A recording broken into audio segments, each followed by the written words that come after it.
चलो. नमस्कार शेतकरी मित्रांनो, आपण आज पेडमध्ये पेड तालुका तासगाव जिल्हा सांगली येथे बाळासाहेब शेंडगे यांच्या हळदीच्या प्लॉटवर आलो आहे.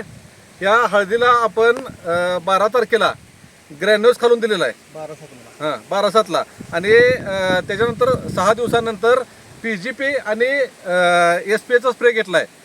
म्हणजे आपण शेतकऱ्यांनाच विचारूया की नेमका तुम्हाला कसा रिझल्ट वाटतो ह्या प्रोडक्टबद्दल. रिझल्ट चांगला आहे, समाधानकारक आहे आणि हे 15 दिवसातला फरक आहे. अतिशय चांगला. ॲक्च्युली 15 दिवसात एवढी हळद कुठंच होत नाही. बाजूलाच एक हळद आहे. हां, ॲक्च्युली 15 दिवसात हळदीला एवढा ग्रोथ कधीच होत नाही. पण या PGP आणि SPAचा स्प्रे घेतला आणि ग्रॅन्युअल्स बायोनेटचं ग्रॅन्युअल्स आपण खालून टाकलेला आहे. त्यामुळे हा फरक बाकीच्या हळदीपेक्षा हा फरक चांगला आहे.